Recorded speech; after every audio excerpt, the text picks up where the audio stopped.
मोदी सरकार मुर्दाबाद। बिल वापस लो। बिल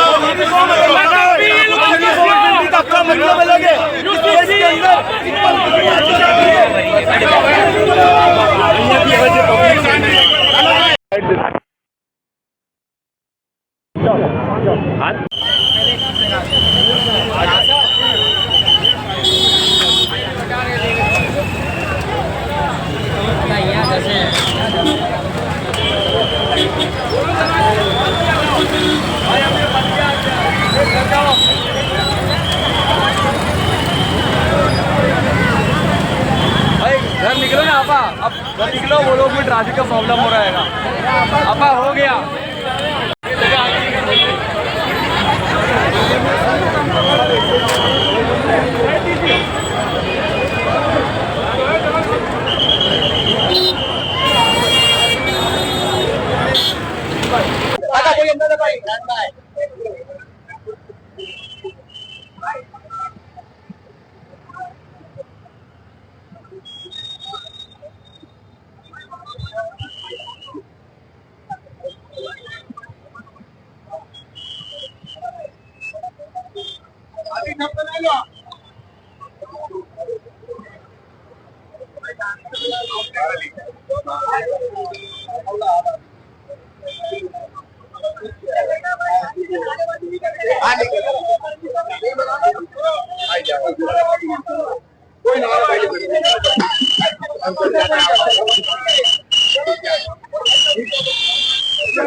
આર ગુજરાત ન્યૂઝમાં આપનું સ્વાગત છે।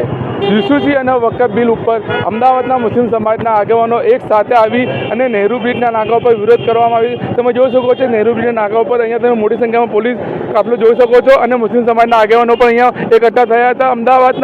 અમદાવાદના ઘણા આજુબાજુના વિસ્તારોમાંથી પણ અહીંયા લોકો આવ્યા હતા અને અમુક આગેવાનોનું પોલીસ દ્વારા અટકાયત પણ કરવામાં આવી હતી। યુસુફી અને વકફ બોર્ડનો મુસ્લિમ સમાજ દ્વારા સખત વિરોધ કરવામાં આવ્યો છે કે વકફનો જે બિલ આવ્યો છે એનો વિરોધ નાબૂદ કરવામાં આવે અને યુસુફી જો ગુજરાતમાં લાગુ કરવાના છે એનું પણ અહીંયા વિરોધ કરવામાં આવ્યો હતો। રઈસ સૈયદ, અમદાવાદ।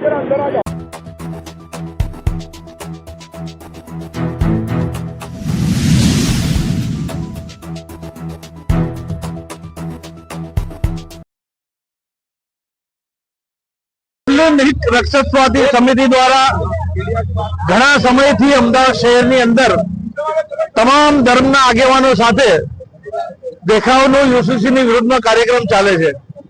આજે અમે લોકો 8 દિવસ પહેલા જે તે પોલીસ સ્ટેશનમાં અને જે તે ડીસીપીને મંજૂરી માંગી, મંજૂરી મળી નથી, પરંતુ ફક્ત 10 મિનિટ માટે અમને સાંકળ યાત્રા કરવા માટેનો મોકો આપ્યો એ યોગ્ય નથી।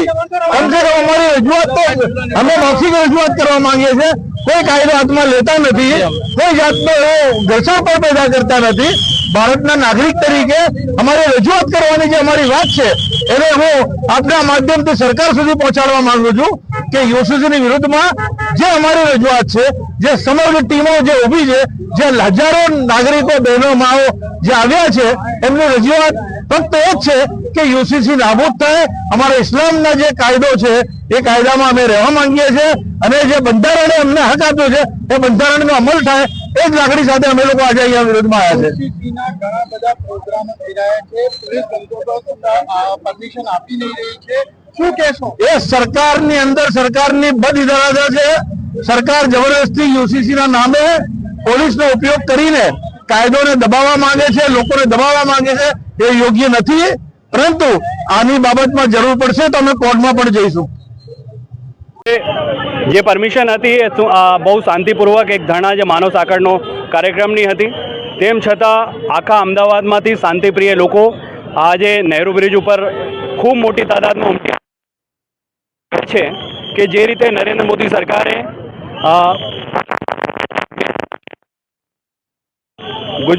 ભારત દેશના મુસલમાનોની જે પ્રોપર્ટીઓ છે એને હડપવાનું જે કામ કરી રહી છે તેને કોઈ પણ સંજોગોમાં ચલાવી લેવામાં નહીં આવે।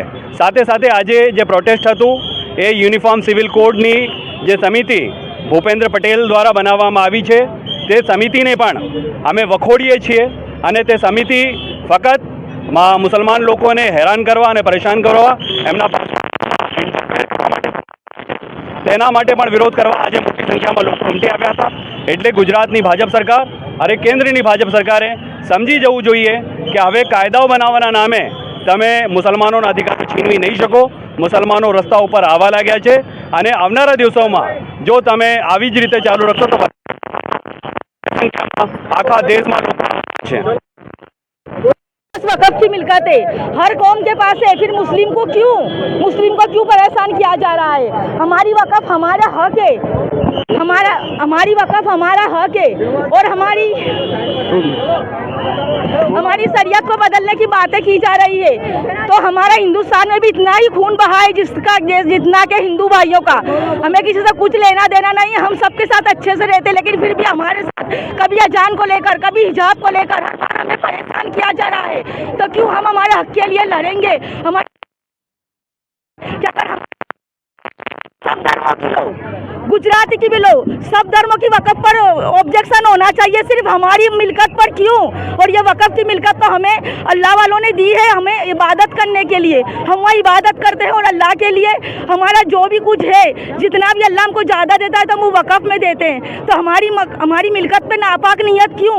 बस हम इतना सरकार से निवेदन करना चाहते हैं कि प्लीज़ अल्लाह के लिए हमें भी जैसा हिंदू भाइयों को हक दिया जाता है, हमें भी ऐसा हक दिया जाए। हम मुस्लिमों को, हमने भी इतना ही खून बहाया हिंदुस्तान में और हम मुस्लिम, हम सबसे अच्छे से रहते हैं। हमारी वजह से कभी किसी को या अल्लाह नहीं कहना पड़ता, अल्लाह अकबर नहीं कहना पड़ता, हम किसी के साथ पेट्रोलिंग नहीं करते, हम किसी को परेशान नहीं करते, हम सबसे अच्छे से रहते। तो फिर हमारे साथ इतनी नाइंसाफ़ी क्यों हो रही है? लेकिन कुछ भी हो, हम हिंदुस्तान में ही रहेंगे, हम हिंदुस्तान छोड़ के इंशाअल्लाह कहीं नहीं जाएंगे, क्योंकि हिंदुस्तान में भी हमारा इतना ही हक है जितना हिंदू भाइयों का। तो मैं सरकार से ये नर्म विनती करना चाहती हूँ, प्लीज़ हमारी वक़्फ़ की मिलकत पे से नापाक नज़र हटा लीजिए और हमें चैन से सुकून से जीने दीजिए। चाहते हैं कि देश के लोग इस कानून को स्वीकार रहे, लेकिन ये कानून संविधान के खिलाफ है। संविधान की जो मूल भावना जो धार्मिक स्वतंत्रता है उसके खिलाफ पूरी तरह से ये कानून बना है। तो सुप्रीम कोर्ट ने भी जो कानूनी तौर पर जो आकलन किया है उसके आधार पे ही अंतरिम राहत दी है। तो सरकार को ये समझना चाहिए कि देश का जो माइनॉरिटीज़ के लिए जो आप ये कानून लाना चाहते हैं, वक्फ अमेंडमेंट बिल जो आप लाना चाहते हैं, ये पूरी तरह से संविधान विरोधी है। हम इसके खिलाफ है, हम इसका विरोध करते हैं। यूसीसी को लेकर भी तैयारी चल रही है, यूसीसी को लेकर भी गुजरात सरकार पूरी कोशिश में है, उसको लेकर भी यूसीसी नहीं आना चाहिए।